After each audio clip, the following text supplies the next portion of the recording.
E aí, gente, tudo certo? Hoje eu vou falar para vocês como foram esses primeiros anos pós-proclamação da República, num curto período de governo dos marechais Deodoro da Fonseca e Floriano Peixoto, que ficou conhecido como República da Espada. Os primeiros anos republicanos foram marcados pela instabilidade política do novo regime, que acabou por se manifestar em revoltas, em conflitos entre os grupos envolvidos no golpe que deu início à República no Brasil. Antes que o novo regime se consolidasse, a República viveu um período de instabilidade política nos seus anos iniciais, caracterizado por muitas tensões, indefinição de rumos e ausência de um desenho político nítido para a nova ordem que se instaurava a partir de 1889. A instauração da República em 1889 significou a união de grupos políticos distintos que tinham em comum apenas as críticas à monarquia. Por consequência, uma das principais diferenças entre esses grupos era exatamente o perfil que deveria assumir o novo regime. Por um lado, havia a proposta federalista, principalmente vinda de São Paulo, que defendia autonomia para os estados. A autonomia estadual presente nessa proposta federalista defendia autonomia para os estados criarem leis e impostos, por exemplo, e não pode ser confundida com independência ou separatismo político. A ideia federalista esteve presente em várias revoltas que ocorreram no Brasil ao longo do século XIX, como, por exemplo, a Farroupilha ou a Revolução Pernambucana, e se fortalece nas décadas finais do século XIX, seguindo a esteira do aumento das tensões que envolviam os grupos econômicos que ascendiam com a produção cafeeira em São Paulo e Minas e o governo imperial. Outra proposta, que era especialmente forte entre os grupos militares, defendia um governo autoritário, podendo chegar até mesmo a uma ditadura. Inebriados pela doutrina positivista, para esses grupos militares que estiveram envolvidos no golpe, a manutenção da ordem política e social era entendida como uma condição fundamental para o progresso do país. Sendo assim, qualquer crítica aos atos do executivo era entendida como antirrepublicana ou até mesmo monarquista, e tinha como resposta a repressão política e militar. Outra proposta do que deveria ser a República instaurada a partir de 1889 foi a vertente jacobinista, especialmente forte entre os anos de 1893 e 1897 e que era profundamente ligada ao nome do Marechal Floriano Peixoto. Essa proposta jacobinista representa uma vertente entre os grupos militares que passam a apoiar o Marechal Floriano Peixoto e a sua proposta de instaurar um governo autoritário.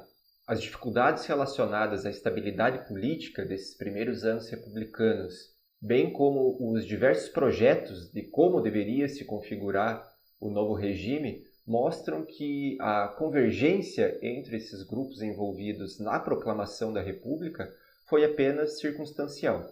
Com poucas coisas em comum, além da ideia de que a monarquia era o mal do Brasil, os anos conhecidos como República da Espada marcaram a derrocada dessa vertente militar e a consolidação do poder das oligarquias estaduais. Logo após a proclamação da República, instaura-se um governo provisório, o governo de Marechal Deodoro da Fonseca, que deveria ser provisório até a promulgação de uma nova Constituição.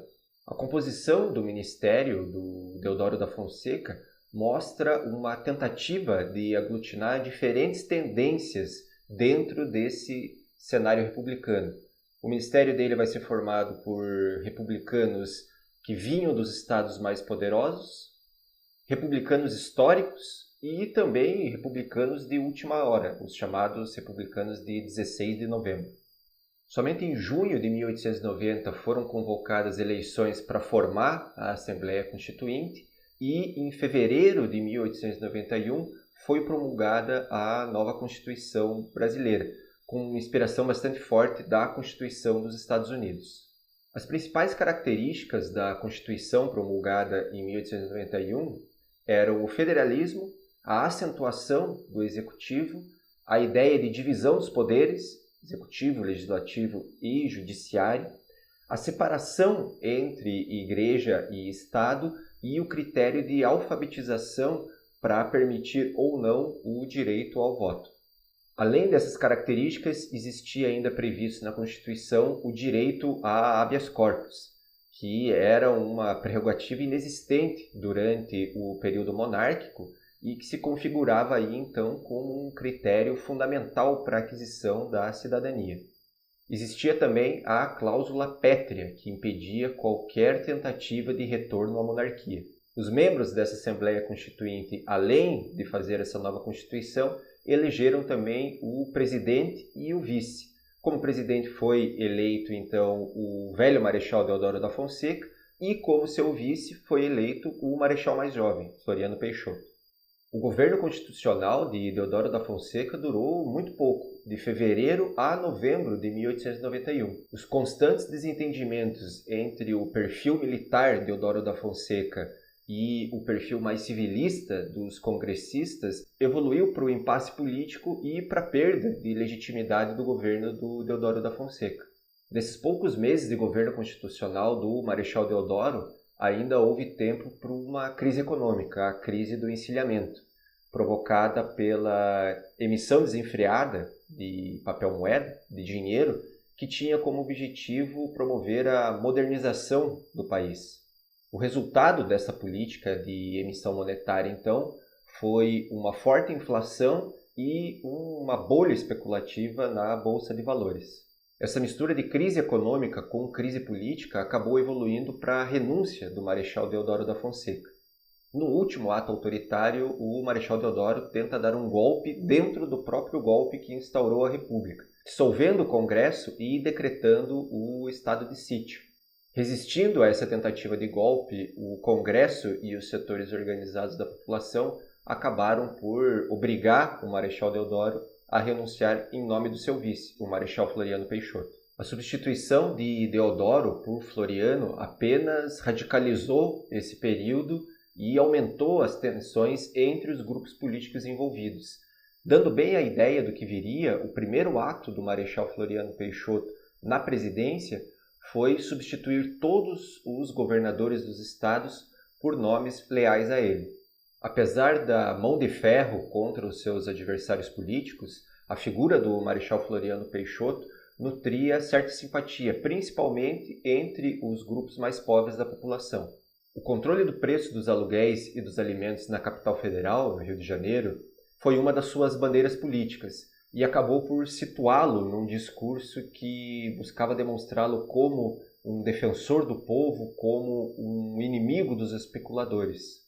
No campo político, várias revoltas e conflitos emergiram aí nessa conjuntura do ano final de 1892 e todo o ano de 1893.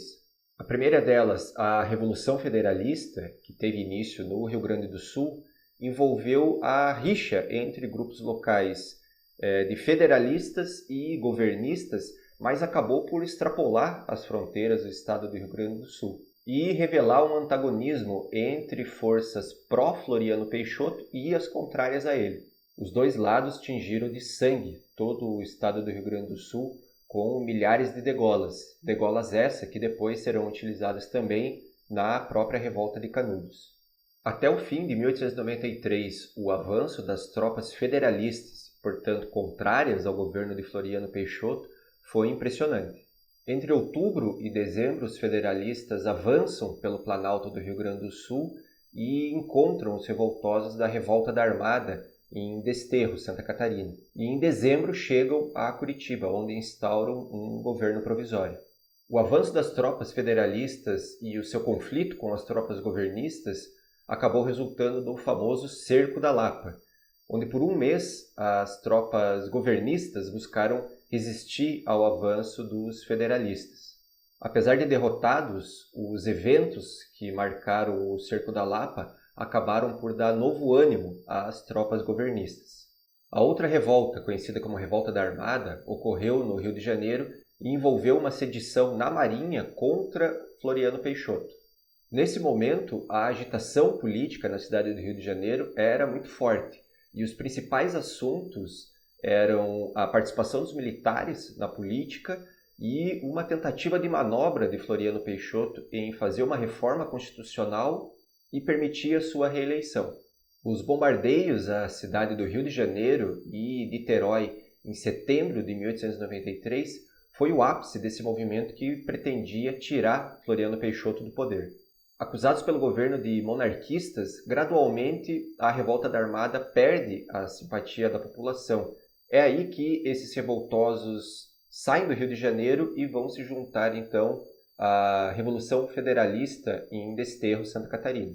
No entanto, apesar de poder parecer que eles se fortaleciam, esses dois movimentos tinham em comum apenas a hostilidade ao Marechal Floriano Peixoto. Logo no início da união entre esses dois grupos começam as desavenças e os conflitos entre eles. Com isso, então, o Marechal Floriano Peixoto consegue levar o seu governo até o fim, em 1894, quando as eleições presidenciais acabam elegendo pela primeira vez um governante civil, Prudente de Moraes. A posse de Prudente de Moraes inaugura então um novo ciclo nessa república conhecido como República Oligárquica.